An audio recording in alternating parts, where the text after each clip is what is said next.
Kembali bersama kami di Indonesia Bicara dan kita masih membahas mengenai dilema dari vaksin AstraZeneca yang banyak berkembang di masyarakat terkait efek sampingnya dan lagi-lagi kalau Anda menyimak di segmen awal di 1 dan 2 kita sudah berbincang dengan epidemiolog dan juga ada Ketua Satgas Covid dari ID Profesor Zubairi dan juga Komisi 9 ada Ibu Neti juga bahwa pentingnya literasi atau edukasi untuk masyarakat memahami bahwa sebenarnya vaksinasi ini aman asalkan dengan beberapa ketentuan yang disebutkan di awal tadi. Jadi memang kita sebagai masyarakat harus memahami ini dengan benar-benar jelas agar tidak ada keraguan dan juga tugas pemerintah sebenarnya juga untuk menyampaikan bagaimana hal-hal yang berkembang agar tidak menjadi bola liar dan jadi misperception seperti itu atau jadi hal-hal yang salah ditanggapi oleh masyarakat.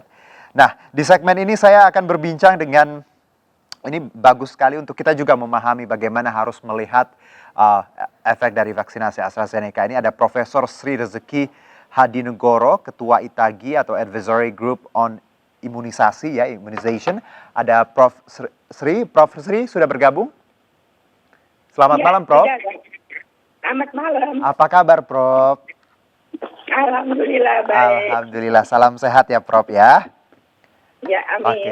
Prof, kalau kita bicara AstraZeneca, ini pas sekali ngobrolnya sama Prof. Bagaimana kita, masyarakat harus memahami ini, Prof? Karena kan kita tahu informasinya berkembang sangat dinamis dan juga ada beberapa kejadian yang tidak kita inginkan.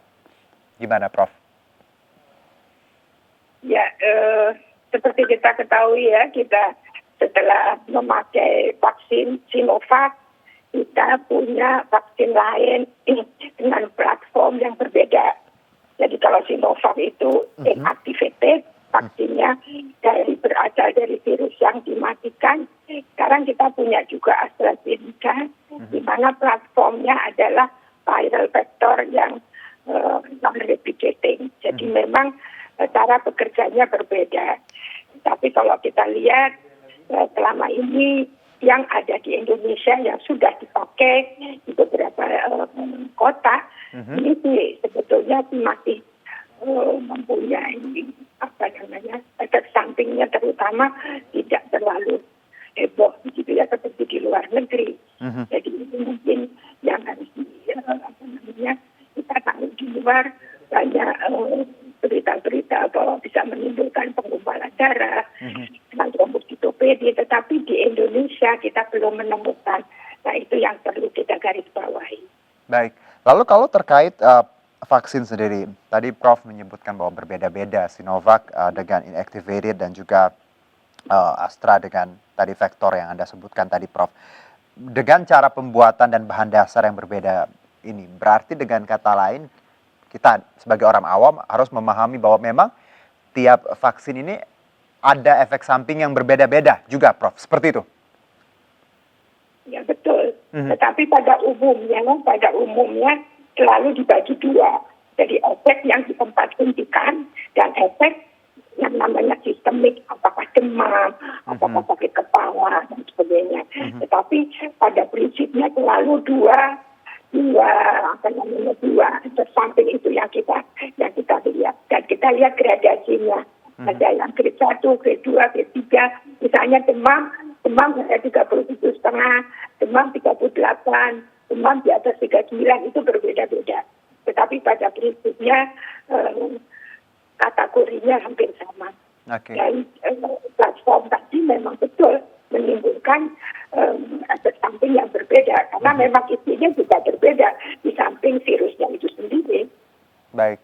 Nah, kalau terkait AstraZeneca, tadi saya di awal sempat berbincang, Prof, dengan Profesor Zubairi dari Ketua Satgas COVID-19 ID, juga ada epidemiolog dari Australia, Pak Diki Budiman, terkait bahwa ID sendiri menyarankan bahwa sebenarnya AstraZeneca baik digunakan untuk 30 tahun ke atas dengan beberapa ketentuan. Kalau dari ITAGI sendiri, ada klarifikasi atau mungkin ketentuan bahwa AstraZeneca sebaiknya untuk golongan seperti apa, Prof? Ya, sebetulnya kita sendiri dari Indonesia kan nggak punya datanya ya. Karena kita kan tidak punya statusnya, jadi kita tidak punya data. Data itu semua kita lihat dari luar. Oke, Ya kan? betul. Terutama dari Inggris, Dari Inggris. Jepang, Mhm. Australia, dan sebagai Kanada, begitu. Jadi itu yang kita kumpulkan, kita kaji, begitu ya. Jadi kemudian baru kita bisa mengatakan sebaiknya bagaimana. Jadi kalau kita sendiri belum mengalami, dan yang terakhir adalah tadi, saya kira mungkin tadi siang ya Badan POM sudah mengumumkan bahwa yang batch yang CTM-AP Ya, yang bermasalah. itu ternyata tidak bermasalah. Nah itu yang paling penting sebetulnya untuk kita. Jadi tidak ada kasus, kemudian juga batch yang kita curigai juga tidak bermasalah, aman dan bisa digunakan kembali. Tentunya kita tidak terlalu harus mengambil keputusan batasan umur. Hanya kita mungkin perlu berhati-hati. Baik. Jadi di dalam ketentuan AstraZeneca kan bisa dipakai di atas 18 tahun. Tetapi di situ perlu kita memberikan precaution atau kehati-hatian bahwa perlu screening, perlu follow up yang baik, perlu ada narah hubung kalau ada apa-apa, ada kipi bisa dihubungi dan sebagainya.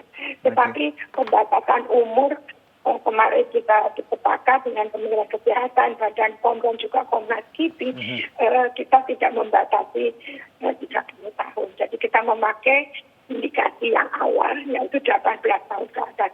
Hanya di bawah 50 tahun harus dengan berhati-hati. Oke, dengan kata lain bahwa tadi Profesor setuju ya bahwa AstraZeneca ini lebih banyak manfaatnya daripada hal-hal yang mungkin dikhawatirkan masyarakat. Karena dengan adanya kasus ini, Prof, banyak masyarakat yang akhirnya sikapnya antipati ketika mau divaksin, terus tahu bahwa vaksinnya AstraZeneca, akhirnya mengurungkan niat dan nggak jadi, Prof. Iya, makanya sekarang mungkin kita harus tegaskan kembali setelah dari Badan POM memeriksa itu tadi, prioritas dan toksisitasnya bagus, kita nggak usah perlu berkhawatir. Karena kalau kita lihat, AstraZeneca sekarang sudah dipakai 1,3 miliar dosis di seluruh dunia. Oke. Dan makanya dan kelainan-kelainan yang dilaporkan itu kan cenderung sangat kecil ya, sebetulnya. Kalau kita bicara juga, Prof, terkait pembekuan darah, ini yang selalu dikaitkan dengan AstraZeneca, yang selalu menjadi momok di masyarakat ketika mendengar AstraZeneca pembekuan darah seperti itu. Bagaimana kita masyarakat umum harus menyikapinya?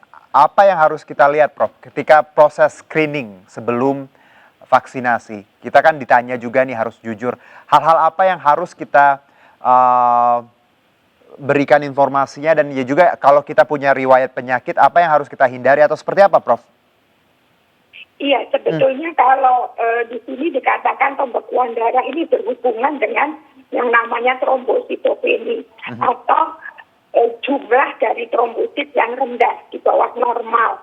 Pada umumnya dokter pasti mengatakan pada pasien, kalau pernah jadi pasien ya, Pak trombositnya rendah, hati-hati begini, atau obat ini ada cenderung pemeriksaannya seperti ini, coba minum obat untuk anti koagulasi, itu ada pasti pasien itu tahu sebetulnya kalau dia pernah diduga atau pernah menderita, sehingga dokternya bisa menjelaskan karena obat-obatan yang diminum, maka kita harus, kalau dia mempunyai pernah menjadi riwayat itu dan sekarang minum obat anti pembekuan darah, itu harus pasti tahu. Oke. Pada vaksinator.